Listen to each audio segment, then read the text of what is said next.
रति सद्गुरु मिलवें सर्वाधार। मंगलमय मंगल करन सुनवों बारंबार। धन्य धन्य सद्गुरु सुखद महिमा कही न जाय। जो कछ कहो तुम्हारी कृपा मोते कछु न बसा। समवेत समादरणीय सज्जन वृंद, आदरणीय माताओं तथा भक्तिमती बहनों, अभी आप लोगों ने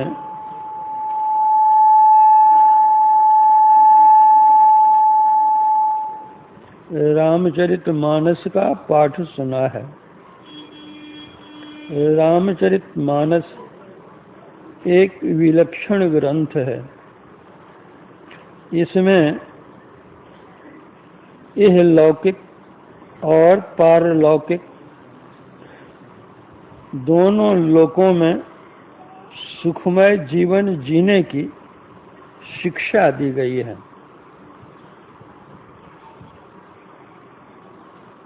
अभी आप लोगों ने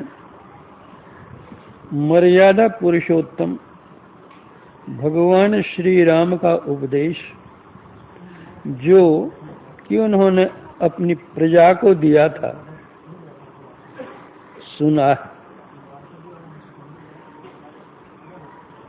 मर्यादा पुरुषोत्तम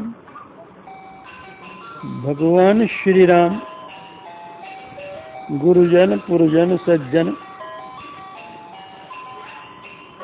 बहुजन को, प्रजाजन को एकत्रित करके यह पहली बात कहते हैं कि बड़े भाग मानुष तन पावा।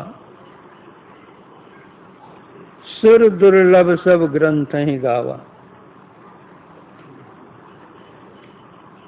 आप्त वचन है, आर्ष वचन है, विश्वसनीय है, मानने योग्य है। किंतु जरा इस पर हम और ध्यान दें। क्या मनुष्य शरीर पा लेने पर ही बड़ा भाग्य हो गया? आज विश्व में हाहाकार मचा हुआ है।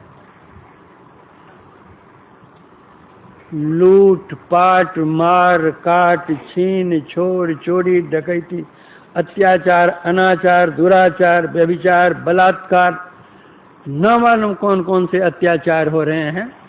क्या यह कोई बैल करता है कि गधा करता है?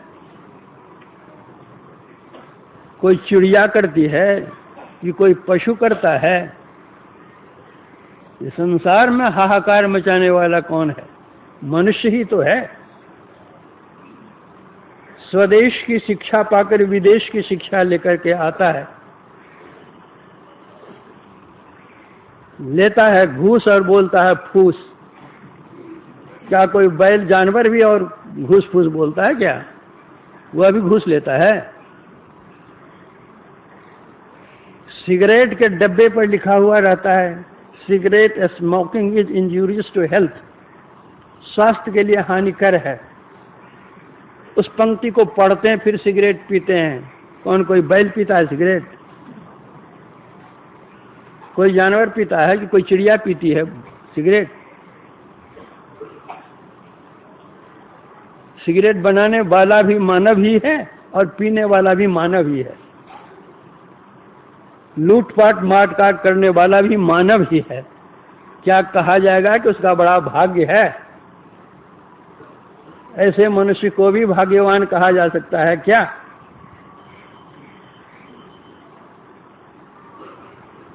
फिर भगवान ने कह दिया कि बड़ा भाग मनुष्य तन पावा।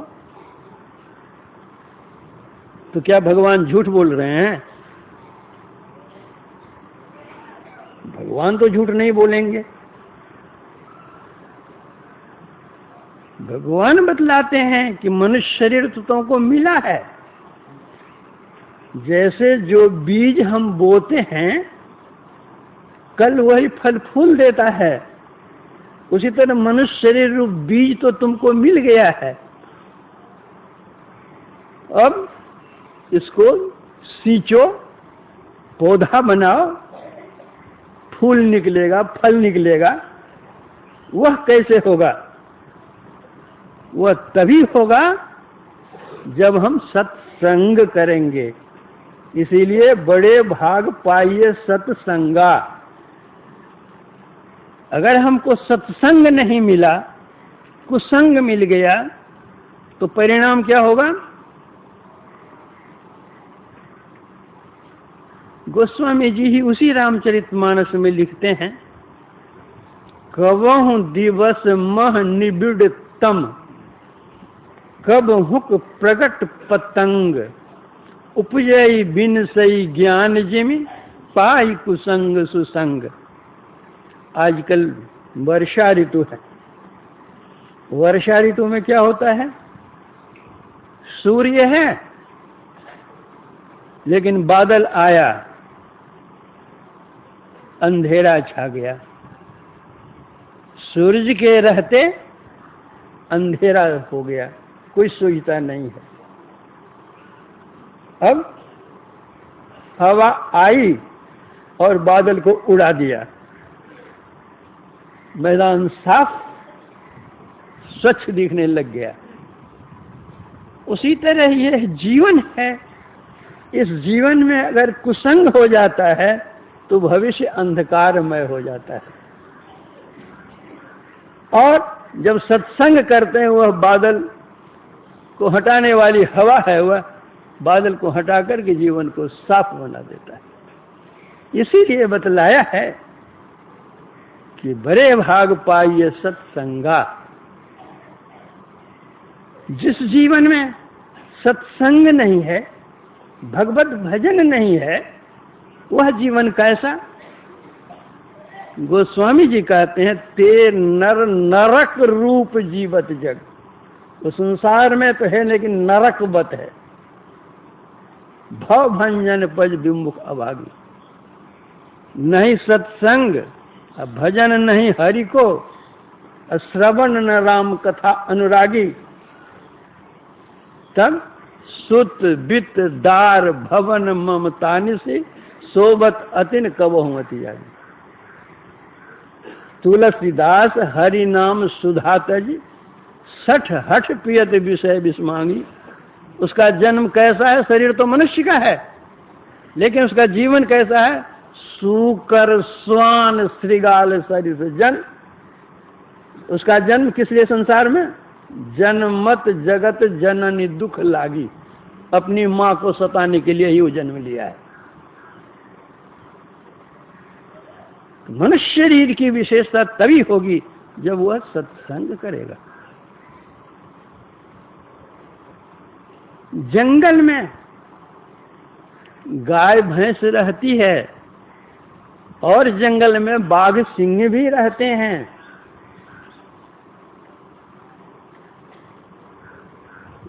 गाय भैंस कभी मांस नहीं खा सकती और बाघ सिंह कभी घास नहीं खा सकता। बाघ सिंह जानवर है, वह जानता है कि हमको क्या खाना चाहिए। गाय भैंस जानवर है, वह गाय भैंस जानती है कि हमको क्या खाना है। गाय भैंस भूखी मर जाएगी लेकिन मांस नहीं खाएगी। बाघ सिंह भूखा मर जाएगा लेकिन घास नहीं खाएगा। तो जो जानवर वो उतना टेक रखता है, और हम कहते हम मानव हैं, बहुत बड़े विद्वान हैं, ज्ञानवान हैं, शिक्षित हैं, सुशिक्षित हैं और दीक्षित भी हैं।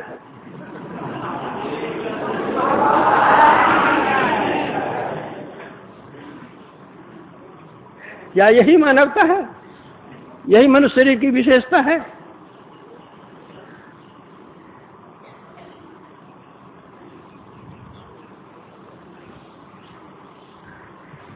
इसलिए जहां पहली बात मनुष्य शरीर की विशेषता है, उसकी विशेषता तभी आरंभ होती है जब बड़े भाग पाइए सत्संगा। जब मनुष्य शरीर मिला हुआ है और सत्संग करते हैं तो भगवान राम कहते हैं शबरी को उपदेश देते हुए कि सत्संग तो करोगे, सुनो ठीक से प्रेम से, अतः गुरु पद पंकज से बात, गुरु चरणाश्रित हो, शरणाश्रित हो।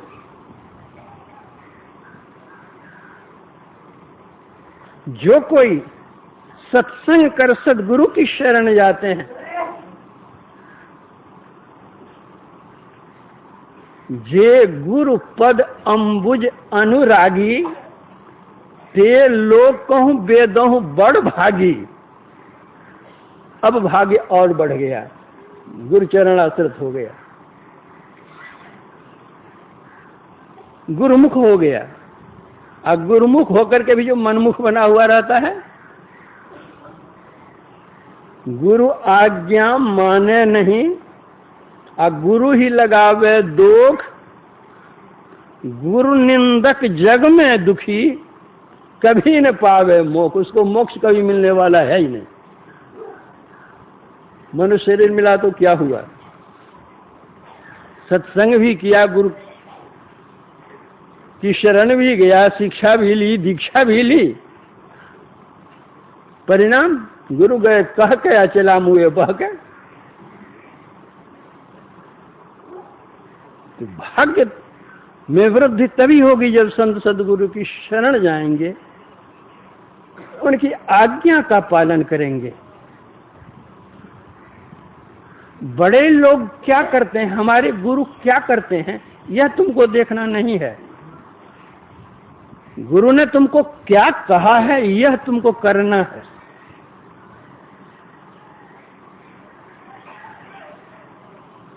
भान पिसान सर्वरस खाही, अतिन कह मंद कहत को नाही।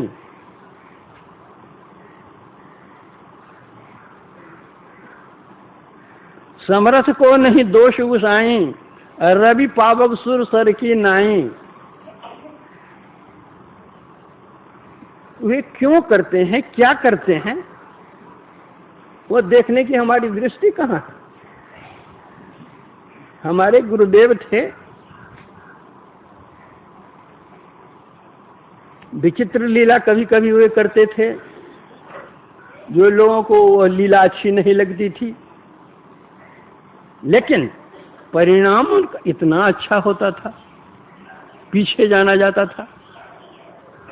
एक सज्जन आए, गुरु महाराज शाम के समय व्हील चेयर पर टहलने के लिए निकल रहे थे, और परिचित सज्जन बेचारे गुरु महाराज के चरणों में जाकर के प्रणाम वे करते हैं। गुरु महाराज पूछते हैं कहाँ से आए हो, कहा अमुक जगह से। क्या नाम, नाम बतलाया। क्या करने आए हो, तो हुजूर के दर्शन के लिए आए। व्हीलचेयर के पीछे और लोग सभी बैठे चलने वाले, गुरु महाराज का व्हीलचेयर आगे आगे चलता था, पीछे से लोग सब चलते थे। गुरु महाराज कहते जी इसको बांध दो जी। अब जितने लोग थे सब अवाक हो गए कि कोई सज्जन आवे दर्शन करने के लिए और उनको बंधवा दें, कि कहाँ का न्याय। तो जो पीछे पीछे थे लोगों ने बहाना किया कि हुजूर यहाँ बांधने के लिए तो कुछ है ही नहीं है, आए हैं दर्शन करके चले जाएंगे। तो गुरु महाराज कहते इन्हीं की धोती से इनको बांध दो।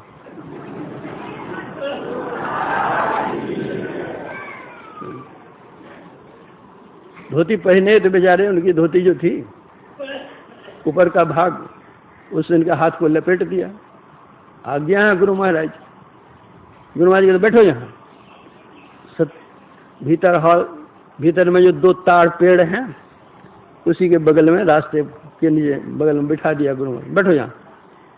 बेचारा श्रद्धालु था, बैठ गया। जितने लोगों ने यह दृश्य देखा, सबके मन में यही बात आई कि गुरु महाराज ने अच्छा नहीं किया।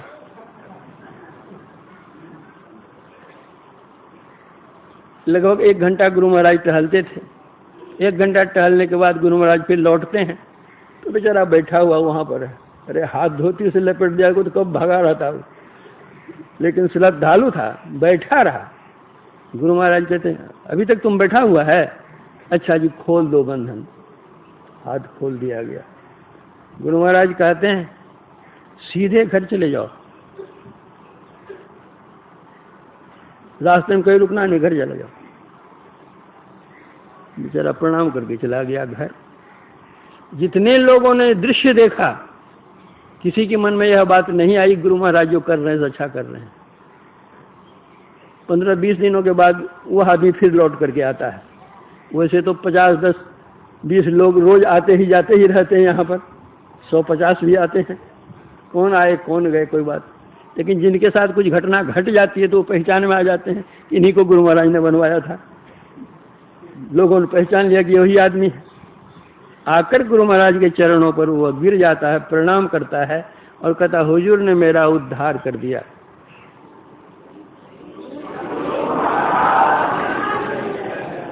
हुजूर मेरा कोई अपराध नहीं था, मेरे दुश्मन मेरे पीछे लग करके झूठा केस मेरे ऊपर कर दिया था। हुजूर मुझको 3 महीने की सजा होने वाली थी, तो लोगों ने कहा कि आजकल तो हाकिम घूस लेते हैं, घूस दे दो, तुम तो सच्चे हो, छूट जाओगे। तो मैंने सोचा कि जब घूसे का जमाना है, हम जितना देंगे कहीं हमारे दुश्मन को मालूम पड़ जाए हमसे बेसी वो जाकर के दे दे तो हमारा तो वो घूस फूस हो जाएगा। तो हम चले सच्चे दरबार में घूस देने के लिए। तो मैं आया, हुजूर के चरणों में प्रणाम किया और हुजूर ने हमारा हाथ बंधवा दिया। हुजूर 3 महीने की सजा मेरी समाप्त हो गई। तो संत क्या करते हैं, क्यों करते हैं, गुरु हमारे लिए क्या करते हैं नहीं करते हैं, उसकी विवेचना करने की दृष्टि हम में है कहाँ। इसलिए तीसरी बात आ गई। पहली बात मनुष्य शरीर, दूसरी बात सत्संग, तीसरी बात गुरु चरणाश्रित। अब गुरु जो बतलावेंगे कुछ जप ध्यान करने के लिए, अगर हम वह जप ध्यान करने लग जाएं, मानस जप करें, मानस ध्यान करें, और मानस ध्यान करते करते अगर सही मानस ध्यान हो जाए हमारा, तो संत तुलसी साहब कहते हैं दर्शन उनके उर्माई करें बड़ भागी, तिनके तरने की नाव किनारे लागी। जो अपने अंदर वो मानस ध्यान कर लेता है वह और भाग्यवान हो जाता है। वो तो नाव लगी हुई, चढ़ो और उस पार से उस पार जाओ। जिनके तरने की नाव किनारे लगी। तो यह तो मानस जप, मानस ध्यान स्थूल क्रिया है, स्थूल साधना है।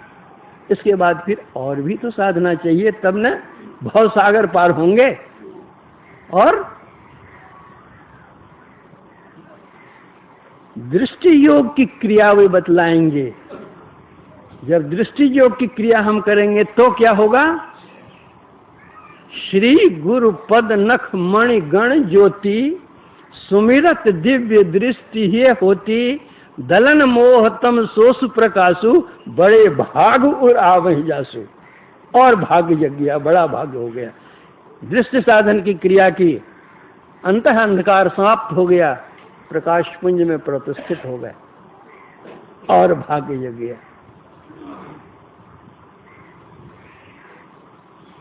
तम नाश हो गया। यही तो है तमसो मां ज्योतिर्गमय। गुरु कहते हैं गु अंधकार रूप प्रकाश, अंधकार से प्रकाश का मार्गदर्शन देने वाले ये गुरु होते हैं। कितना भी पढ़ लीजिए, कितनी भी विद्या एकत्रित कर लीजिए, लेकिन कोई भी विद्या ऐसी नहीं है कि आपके अंदर के अंधकार को काट सके। अंदर के अंधकार को काटने वाली अगर विद्या तो यह आध्यात्म विद्या है, दृष्टि योग की क्रिया है।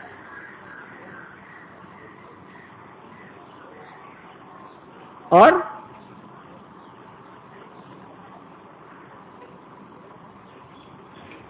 वहां से रास्ता का आरंभ हुआ, भीतर चलने अंतर मार्ग का। उसी मार्ग पर चल करके प्रभु के दर्शन होते हैं, आत्म दर्शन होते हैं। वह मार्गदर्शन देने वाले कौन होते हैं? वही संत सदगुरु होते हैं। अद्भुत अंतर की डगरिया, जा पर चलकर प्रभु मिलते। यहाँ शुरू हो गया डगर पर, अंधकार से जो प्रवेश किए प्रकाश में, यही डगर मिल गई, रास्ता मिल गया, राह मिल गई। दाता सदगुरु धन्य धन्य जो राह लगा देते। राह पर चलने में कोई कठिनाई भी है, तकलीफ भी होती है।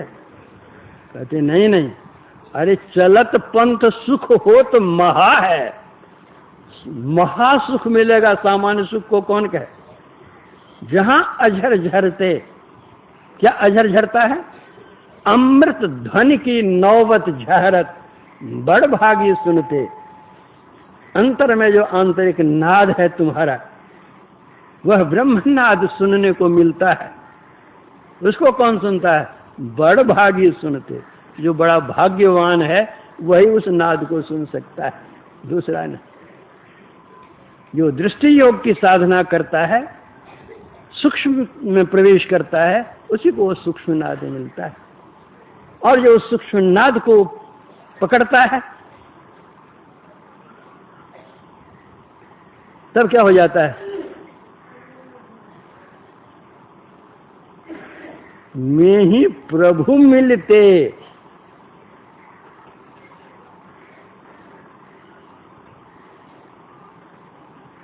नाद में यह गुण होता है अपने केंद्र में खींचने का। तो जो उस नाद को सुनता है, स्थूल सूक्ष्म की संधि जहां है, उस नाद को जो वह सुनता है स्थूल के केंद्र पर, तो वह नाद आता है सूक्ष्म के केंद्र से। वह नाद खींच करके सूक्ष्म के केंद्र पर ले जाता है। सूक्ष्म के केंद्र पर जो नाद वह सुनता है, वह खींच कर ले जाता है कारण के केंद्र पर। कारण के केंद्र पर जो नाद वह सुनता है, तो वह नाद ले जाता है महाकारण के केंद्र पर। महाकारण के केंद्र पर जो नाद वह पकड़ता है, तो ले जाता है कैवल्य के केंद्र पर। और जो कैवल्य के केंद्र पर पहुंच जाता है, वह परमात्मा के पास पहुंच जाता है।